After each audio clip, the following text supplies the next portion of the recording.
وإلى حضرة النبي محمد صلى الله عليه وآله وصحبه وسلم. الفاتحة. أعوذ بالله من الشيطان الرجيم. بسم الله الرحمن الرحيم.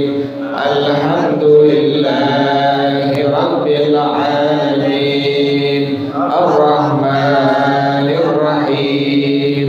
مالك يوم الدين. إياك نعبد وإياك نستعين. اهدنا الصراط المستقيم. صراط الذين أنعمت عليهم غير المغضوب عليهم ولا الضالين. آمين. اللهم صل وسلم على سيدنا محمد الفاتح لما أغلق الخاتم لما سبق الناصر الحق بالحق والهادي إلى صراطك المستقيم وعلى آله وصحبه حق قدره ومقداره العظيم. اللهم أخرجنا من ظلمات الوهم وأكرمنا بنور الفهم وافتح علينا بمعرفة العلم وحسن أخلاقنا بالحلم وسهل لنا أبواب فضلك وانشر علينا من خزائن رحمتك يا أرحم الراحمين. بسم الله الرحمن الرحيم. الحمد لله رب العالمين. الصلاة والسلام على أشرف الأنبياء والمرسلين وعلى آله وصحبه أجمعين. قال الشيخ الإمام المؤلف رحمه الله وأدام النفع به بركة علومه وبكم في الدارين آمين. قال رضي الله تعالى عنكم. Bismillahirrahmanirrahim. Mari para jamaah sekalian, kita sambung pengajian kita. Kita akan bahas insyaallah tentang bagaimana hukum berpuasa setelah sudah masuk pertengahan daripada bulan Sya'ban. Ini masalah yang sering diulang-ulang, bahkan menjadi masalah yang serius. Orang kalau sudah masuk bulan Sya'ban, ada pelarangan jangan berpuasa setelah Sya'ban. Sudah masuk tanggal 16 Sya'ban. Bagaimana hukumnya dalam madhab kita? Dalam madhab Imam Syafi'i radhiyallahu ta'ala anhu, dasarnya mana? Yaitu hadis daripada riwayat Imam Ahmad bin Hanbal. Ini merupakan hadis yang hasan. Al-Imam Ibnu Hibban rahimahullah, dia mengatakan ini hadis yang sahih, yaitu bersabda Rasulullah sallallahu alaihi wa alihi wasallam, "Idza intasafa Sya'ban fala tasumu." Apabila Sya'ban sudah masuk pertengahannya, artinya sudah masuk tanggal 16 Sya'ban, maka janganlah kalian berpuasa. Ini yang menjadi masalah serius. Orang suka melarang. Kalau sudah tanggal 16 Sya'ban tidak boleh berpuasa, haram hukumnya. Apakah benar? Maka dalam madhab kita, dalam madhab al-Imam Syafi'i radhiyallahu ta'ala anhu wa rahimah, maka pengarang rahimahullah dia mengatakan, dalam kitab Al-Fiqh Islami wa Adillatuh pada juz yang kedua halaman 583, maka pengarang rahimahullah beliau mengatakan, al-khamisu qala Syafi'iyah, berkata ulama dalam madhab al-Imam Syafi'i radhiyallahu ta'ala anhu wa rahimah, yahrumu saumun nisfil akhiri min Sya'ban, haram berpuasa pertengahan akhir dari bulan Sya'ban. Ini hukum belum titik, masih koma. Dalam madhab kita, dalam madhab al-Imam Syafi'i radhiyallahu ta'ala anhu wa rahimah, bahwasanya dasar hadis yang hasan tadi atau dasar hadis yang sahih tadi menurut Imam Ibnu Hibban rahimahullah, bahwasanya Nabi melarang apabila sudah masuk pertengahan Sya'ban, 16 Sya'ban, maka fala tasumu, janganlah kalian berpuasa. Rinciannya bagaimana? Maka pengarang rahimahullah dia mengatakan hukum yang pertama adalah haram bagi seorang muslim, seorang muslimah untuk berpuasa apabila sudah masuk tanggal 16 Sya'ban. Sekali lagi ini belum titik, ini masih koma. Jadi hukum yang pertama bahwasanya haram, artinya haram, tidak diperbolehkan bagi seorang muslim, seorang muslimah untuk berpuasa apabila Sya'ban sudah masuk pada pertengahannya atau sudah masuk pada tanggal 16 Sya'ban. Rinciannya bagaimana? Maka pengarang hafizahullah dalam kitab yang lain, beliau mengatakan bahwasanya dalam madhab kita, dalam madhab al-Imam Asy-Syafi'i radhiyallahu ta'ala anhu rahimah, maka pengarang hafizahullah beliau mengatakan yajuzu shaumuhuma fi thalathi halatin. Kita diperbolehkan untuk berpuasa pada Yaumus Syak. Yaumus Syak ini adalah tanggal 30 Sya'ban. Apabila orang sudah berbicara melihat hilal 30 Sya'ban, ada saksi dari laki-laki mengatakan hilal sudah terlihat. Inilah yang disebut dengan Yaumus Syak. Atau yang kedua adalah apabila Sya'ban sudah masuk pada tanggal 16 Sya'ban, apakah diperbolehkan untuk berpuasa setelahnya? Maka pengarang hafizahullah beliau mengatakan yajuzu shaumuhuma fi thalathi halatin. Boleh hukumnya berpuasa pada Yaumus Syak, yakni tanggal 30 Sya'ban. Orang sudah berbicara, sudah melihat hilal. Atau diperbolehkan kita berpuasa apabila sudah masuk pertengahan Sya'ban, sudah masuk tanggal 16 Sya'ban. Dengan syarat yang pertama, pengarang hafizahullah beliau mengatakan idza kana as-shaumu wajiban, apabila berpuasanya adalah hukumnya wajib. Ini yang pertama. Jadi apabila ada orang yang berpuasa bagi dirinya hukumnya wajib, sekalipun sudah masuk pertengahan bulan Sya'ban, sekalipun sudah masuk tanggal 16 Sya'ban, maka pengarang hafizahullah dia mengatakan hukumnya boleh berpuasa pada hari tersebut. Jadi contohnya qadha'in, seperti puasa qadha' Ramadan.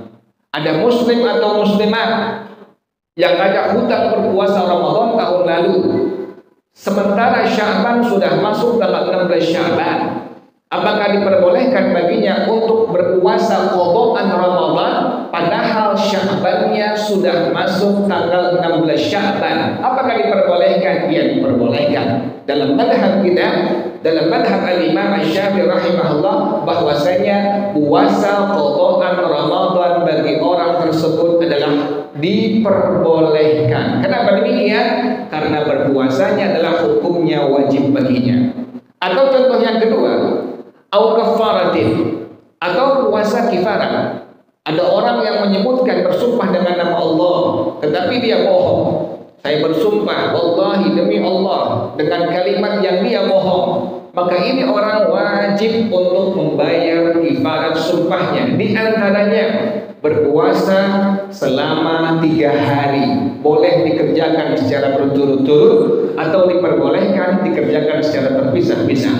Nah, bagi orang tersebut, bagi orang yang ada kewajiban berpuasa tadi, puasa kifarat, baginya diperbolehkan untuk tetap berpuasa kifarat sumpah tadi, sekalipun Sya'ban sudah masuk pada pertengahannya, sekalipun Sya'ban sudah masuk pada tanggal 16 Sya'ban. Ini yang pertama. Jadi apabila ada orang yang puasanya wajib bagi dirinya, tadi contohnya puasa qadha'an atau puasa kifarat atau puasa nadar, asal ini puasa hukumnya sunnah, kemudian dia mengatakan dengan kalimat seperti ini, ya Allah, saya bernadar apabila engkau sembuhkan aku dari sakit aku akan berpuasa hari Senin dan Kamis. Asalnya berpuasa Senin Kamis hukumnya sunnah, karena sudah dinadarkan dan Allah berikan kesembuhan dari penyakitnya, maka ini orang berpuasa Senin Kamis hukumnya menjadi wajib bagi dirinya. Dan orang tersebut sekalipun Sya'ban sudah masuk pertengahan, sudah masuk pada tanggal 16 Sya'ban, diperbolehkan untuk berpuasa. Kenapa demikian? Tadi yang pertama alasannya pengarang hafizahullah sudah mengatakan puasa adalah hukumnya wajib baginya. Inilah yang pertama, yang apabila sudah masuk pertengahan Sya'ban, sudah masuk 16 Sya'ban, tetap seorang muslim, seorang muslimah diperbolehkan untuk tetap berpuasa. Kenapa demikian? Tadi yang pertama alasannya berpuasa adalah hukumnya wajib bagi dirinya. Tadi contohnya puasa qadhaan Ramadan, atau puasa kifarat sumpah, atau puasa nadar. Yang kedua, para jamaah sekalian, pengarang hafizahullah dia mengatakan, "Ats-tsani idza kanat lahu sunnatun mu'tadatun wirdun." Apabila puasa baginya adalah sunnah yang sudah menjadi kebiasaan baik bagi dirinya.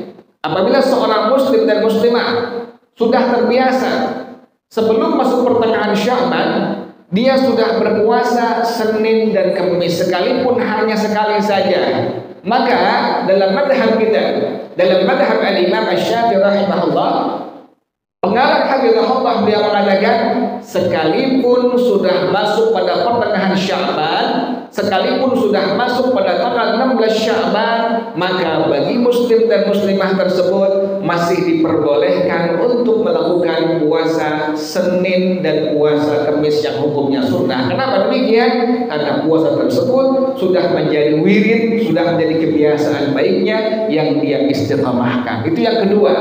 Apabila masuk pertengahan Sya'ban, baginya muslim dan muslimah diperbolehkan untuk tetap berpuasa. Alasannya adalah karena puasa tersebut hukumnya sudah menjadi sunnah kebiasaan yang dia istiqamahkan.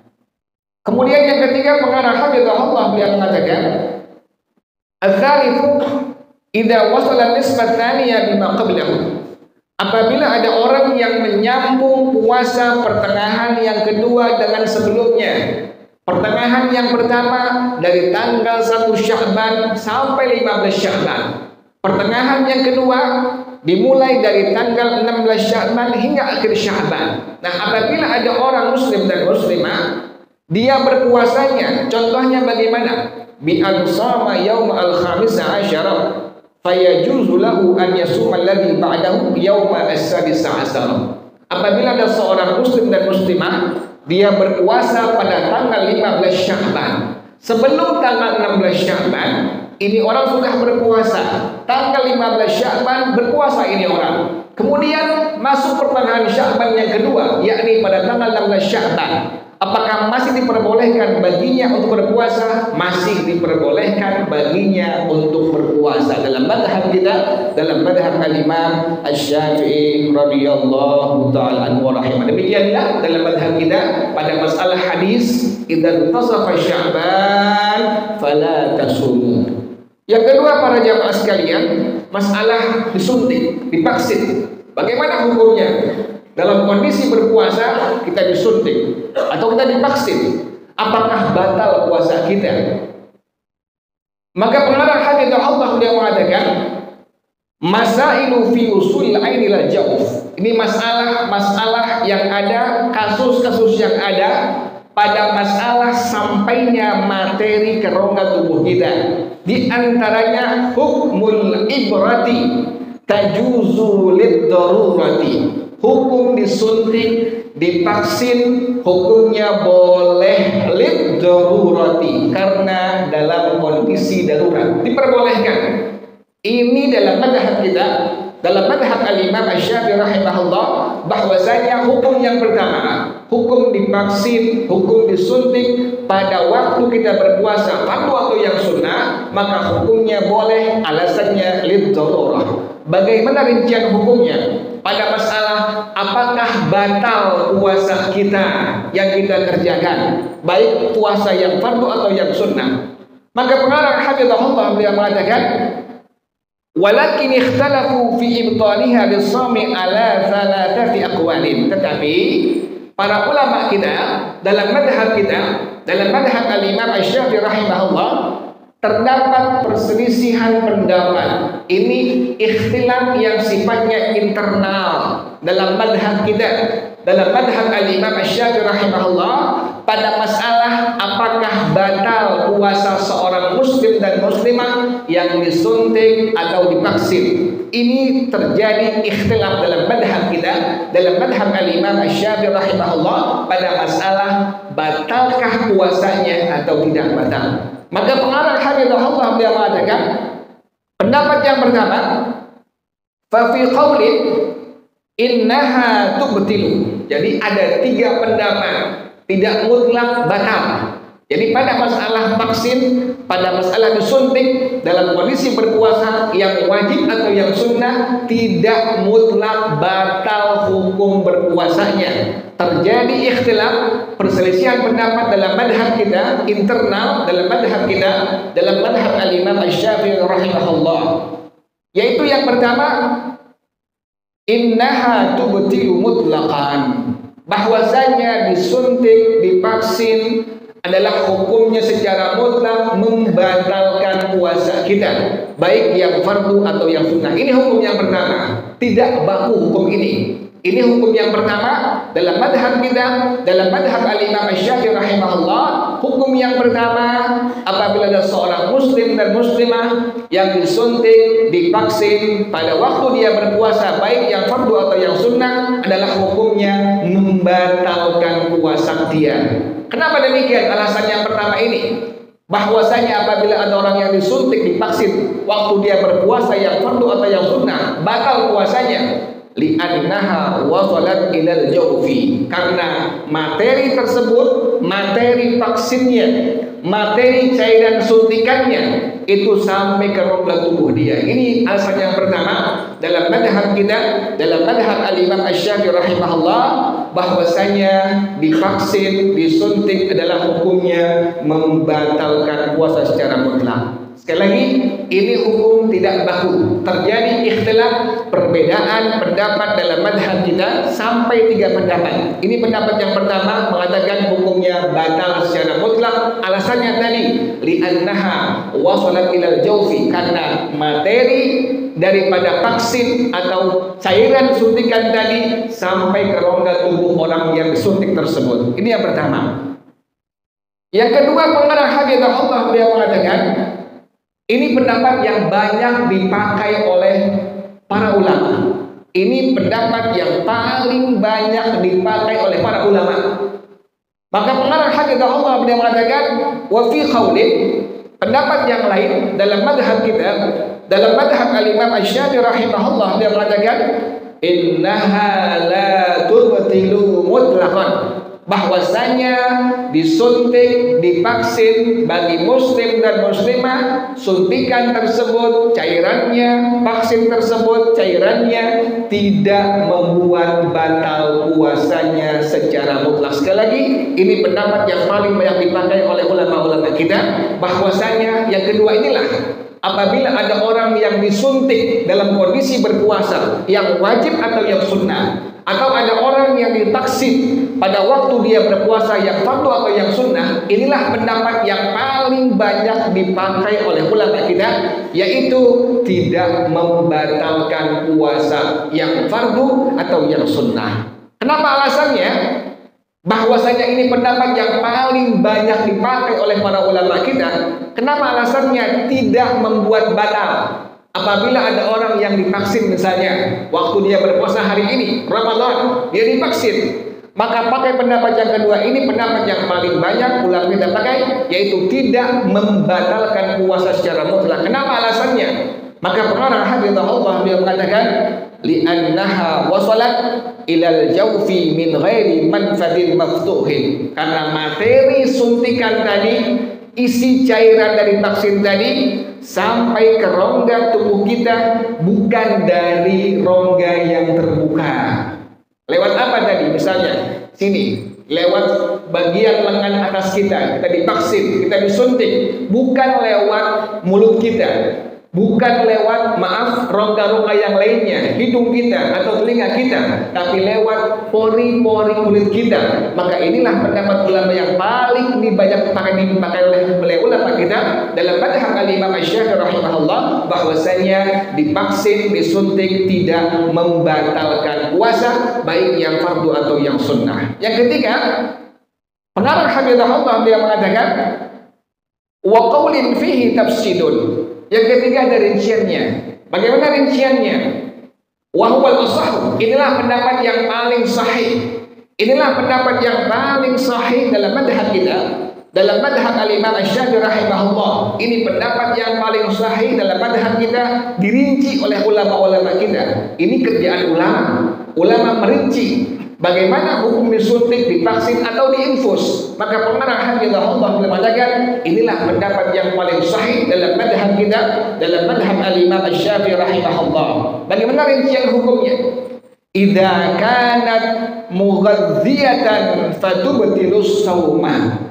Apabila cairan tadi dia membuat menjadi satu asupan makanan bagi orang yang disuntiknya, muslim atau muslimah, maka secara mutlak membatalkan puasa yang dia sedang kerjakan, baik yang fardu atau yang sunnah. Misalnya diinfus, ada orang diinfus, kurang cairan tubuhnya, kondisinya berpuasa, diinfus, tidak lewat rongga-rongga tubuhnya, lewat pori-pori kulitnya. Bagaimana hukumnya secara mutlak? Ini pendapat yang paling sahih, karena infusan tadi mengandung asupan makanan, cairan, tapi mengandung asupan makanan, maka hukumnya secara mutlak dalam madhab kita puasanya baik yang fardu atau yang sunnah dihukumkan batal. Ini pendapat yang paling sahih dalam madhab kita, dalam madhab al-Imam Asy-Syafi'i rahimahullah.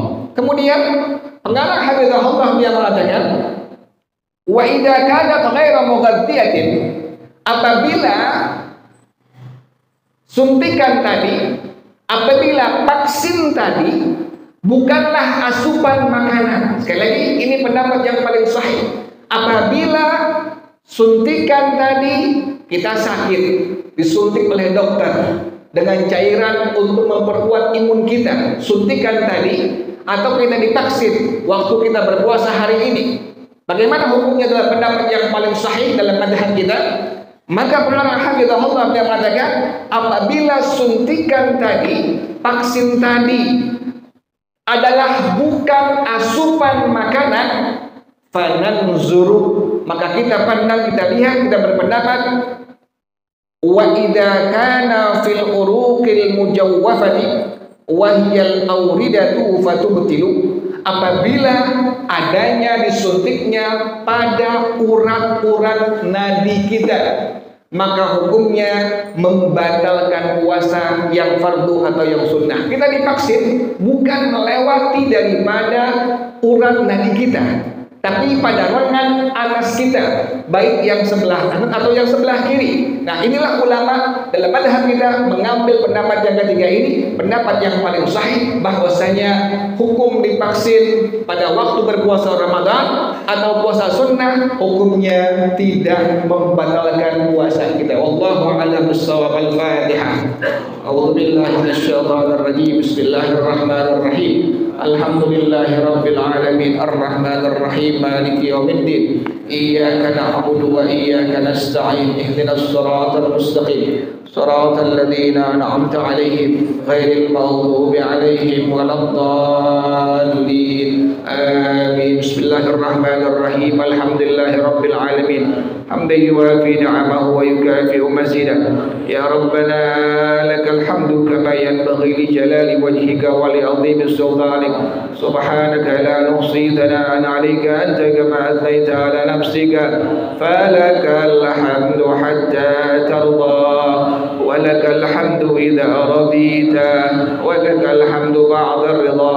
Allahumma salli wa sallim ala sayyidina Muhammad wa ala ali sayyidina سيدنا محمد يا حي يا قيوم يا بديع السماوات والأرض اللهم كما بلغتنا رجب وشعبان فبلغنا رمضان اللهم كما بلغتنا رجب وشعبان فبلغنا رمضان اللهم كما بلغتنا رجب وشعبان فبلغنا رمضان بارك اللهم لنا في شهر رمضان بارك اللهم لنا في شهر رمضان بارك اللهم لنا في شهر رمضان ربنا تقبل منا إنك أنت السميع العليم وتب علينا إنك أنت التواب الرحيم ربنا آتنا في الدنيا حسنة وفي الآخرة حسنة وقنا عذاب النار يا ذا الجلال والإكرام يا أرحم الراحمين رب اغفر لي وارحمهما كما ربياني صغيرا رب اغفر لي ولوالدي وارحمهما كما ربياني صغيرا رب اغفر لي ولوالدي وارحمهما كما ربياني صغيرا صلى الله على سيدنا محمد وآله وصحبه وسلم سبحان ربك رب العزة عما يصفون وسلام على المرسلين والحمد لله رب العالمين. Baca bersama-sama subhanaka Allahumma wa bihamdika asyhadu an la ilaha illa anta astaghfiruka wa atubu ilaik. Hadanallahu. Assalamualaikum warahmatullahi wabarakatuh.